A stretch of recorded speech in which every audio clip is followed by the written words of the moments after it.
બાપુ, એક સુંદર મજાનો હૃદયસ્પર્શી પ્રસંગ છે અને આ પ્રસંગમાં આજે આપણે વાત કરવી છે ગૌરીશંકર જોશી, જે ધૂમકેતુના હુલામણા નામથી પ્રખ્યાત છે અને એમની એક સુંદર મજાની વાર્તા છે ભીખુ. આજે આપણે આ ભીખુ વાર્તા વિશે વાત કરવી છે. ધૂમકેતુ લિખિત ભીખુ એક ટૂંકી વાર્તા છે. એક ભિખારી બાળકને પણ પોતાના નાના ભાઈ ભાંડુ માટે કેટલો પ્રેમ છે આ વાર્તામાં દર્શાવવામાં આવ્યું છે. સાંજના 7 થવા આવ્યા હતા અને ઊંચે ચડેલા મેડલના ધુમાડા નીચે ઉતરી વીજળીની રોશનીને ઝાંખી કરી રહ્યા હતા. મોટર, ગાડી, સાયકલ અને માણસોના ઠઠારાથી બજાર ભરચક હતું. અકસ્માતથી બચવા માટે હું ફૂટપાથ પર ચાલતો હતો. એક કંગાલ પર ઇતની રહમ કરો દર્દથી બોલાયેલા શબ્દોએ પગને આગળ જતા થંભાવ્યા. પાછા ફરીને જોયું તો હું 3 દરવાજા પાસે ઊભો હતો. ફરીથી એ જ શબ્દો સંભળાયા. મેં ડોકું જરાક ખેંચ્યું તો દરવાજા વચ્ચેની સાંકડી કમાનમાં એક અત્યંત કંગાલ સ્ત્રી બેઠી હતી. એટલી વારમાં તો મને રસ્તા વચ્ચે ઊભેલો જોઈ ને કેટલાક માણસો ધક્કા મારી આગળ ચાલ્યા ગયા હતા. એવામાં વચ્ચેના સરિયામ માર્ગ પર એક નાના છોકરાને રસ્તો ઓળંગતા મોટરના મોંમાં મૃત્યુના મુખમાં જતો જોઈ મારી રાડ ફાટી ગઈ. સહજ જ એ તરફ હું દોડ્યો, પણ તે પહેલાં તો શોફરે અત્યંત ચાલાકીથી છોકરાને ઉગારી લીધો ને તેની માં આગળ વધી હાંફળી ફાંફળી દોડતી હતી અને તેના તરફ એક ઠપકા ભરી નજર નાખી હોર્ન વગાડી મોટર આગળ ચલાવી મૂકી. હું પાછો હટ્યો ત્યાં એક જણા સાથે ભટકાણો. માફ કરજો માસ્તર કહી એક જણો ભટકાતો ચાલ્યો ગયો ને એટલામાં તો પેલી કંગાળ સ્ત્રીના એનાથી શબ્દો 3 વાર સંભળાયા. એક કંગાલ પર ઇતની રહેમ કરો. એ સ્ત્રી બેઠી હતી તે ખૂણાના અંધારામાં મેં નજર ફેરવી. તેના પગ પાસે ઉઘાડે શરીરે 3 છોકરા સૂતા હતા ને તેમાં ખોળામાં એક નાનું બચ્ચું દયામણું મોં રાખી આવનાર જનારની સામે જોયા કરતું હતું. બાઈ અશક્ત હતી ને ગરીબી તેના પર અસહ્ય જુલમ કરી રહી હતી. ઊંડા ખાડા જેવી આંખોમાંથી તેજ પરવારી રહ્યું હતું. પોતે છોકરા માટે જ જીવનદોરી લંબાવતી હોય એમ તેના મોં પરથી દેખાતું હતું. મારો હાથ એકદમ કોટના ખિસ્સામાં પડ્યો. એ ખિસ્સાએ 2 કલાક પહેલા જ કલદાર રાણી સાહેબ સિક્કા સાથે ભદ્રામાંથી શહેર તરફ મુસાફરી કરી હતી, પણ અત્યારે તો ભૂંઠો પડ્યો. માત્ર 3 પૈસા જ હાથે ચડ્યા. 9 આના સિનેમાએ રોકડા 6 આના હોટલે ઉપાડી લીધા હતા.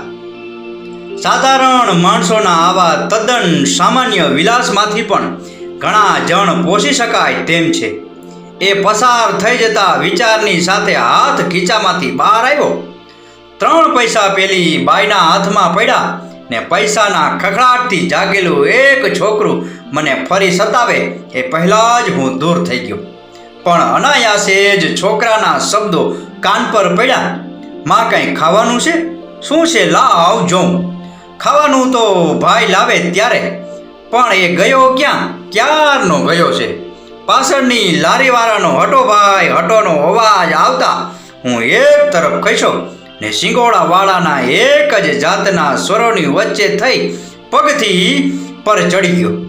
ફૂલોની છાબડીઓ પર, નારિયેલ પર, સાબુ પર, ગોળ પર એમ અનેક પદાર્થો પર ફરતી દ્રષ્ટિ સામેના રસ્તા પર મીઠાઈની 2 દુકાનો છે તેની આગળ જામેલી લોકોની ઠઠ તરફ ખેંચાઈ.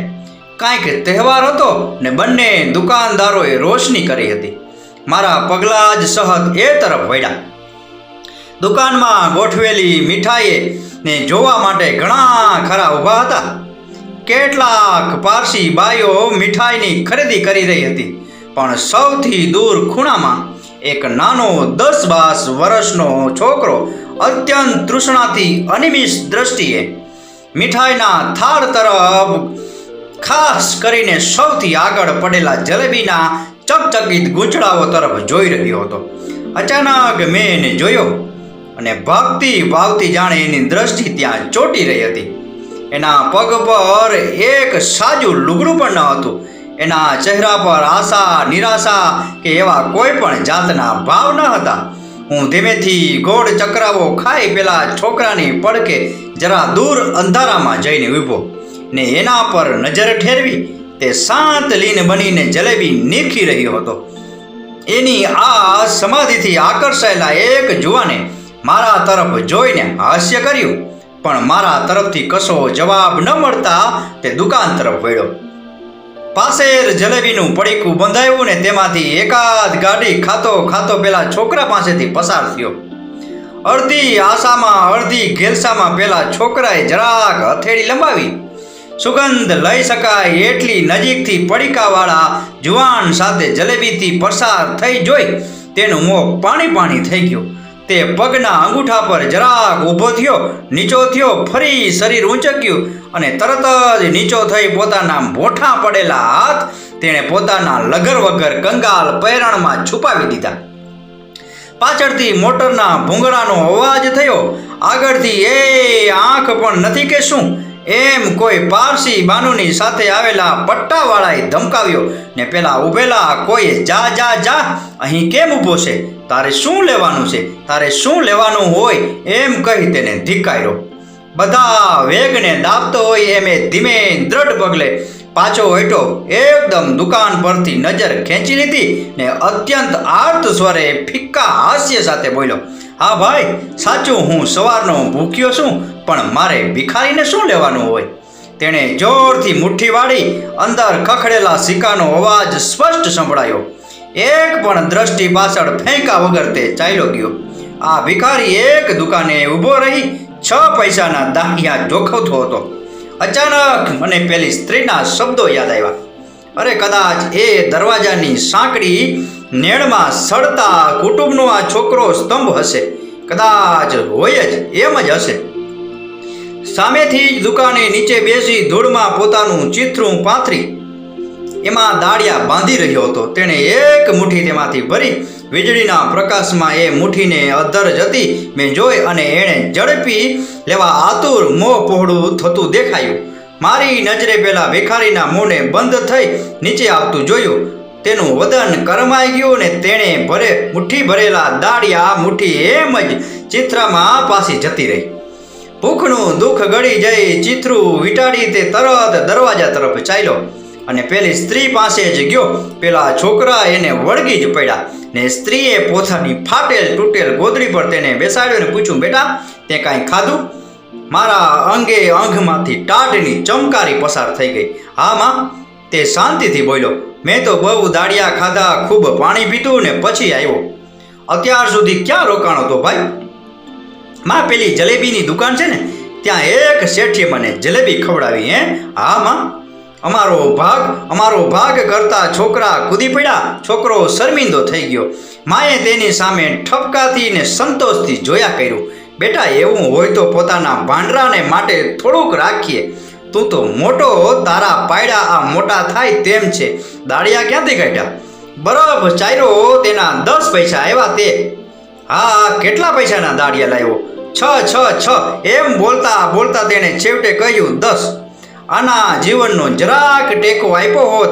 બધાએ જ ભિખારી ગણી ધણી વખત એને ઉદ્યોગ કરવાનો આદેશ આપીએ છીએ, પણ આ છોકરાએ ભાંડું માટે જલેબી જતી કરી, દાળિયા ન ખાધા અને ખોટું બોલ્યો એને મદદ.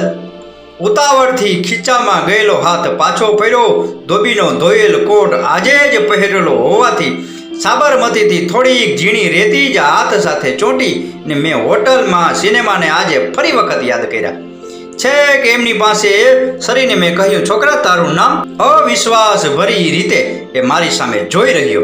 અત્યંત પ્યારથી તેનો હાથમાં લઈ મેં કહ્યું, છોકરા, તે જલેબી ખાધી એ તો મેં જોઈ, દાળિયા ખાધા એ પણ જોયું, પણ તારું નામ તો બોલ. પોતાની વાત કળાઈ ગઈ જાણીને તે લુચ્ચાઈમાં જરાક મોં મલકાવ્યું ને નીચું જોઈને બોલ્યો, મારું નામ ભીખુ છે સાહેબ. બાપુ, આ હતી ધૂમકેતુની હૃદયસ્પર્શી વાર્તા ભીખુ. આ વાર્તા ઉપરથી આપણે જાણવા મળે છે કે એક માણસ પોતાના પેટની ભૂખ સંતોષવા માટે કેટલો હેરાન થાય છે. ક્યારેક આવા કરુણ ગરીબીમાં જીવતા લોકોને જોઈ અને આપણું હૈયું કંપકંપી ઉઠે છે. પણ જ્યારે આપણે આપણા મોજ શોખને ખૂણામાં રાખી બીજાની વેદનાને સમજશું ને, ત્યારે જ ખરા અર્થમાં આપણું જીવન સાર્થક ગણાશે. આ ભીખુની ધૂમકેતુની વાર્તા, આ પ્રસંગ, આ કથા પૂરેપૂરી સાંભળી એ બદલ આપનો ખૂબ ખૂબ આભાર.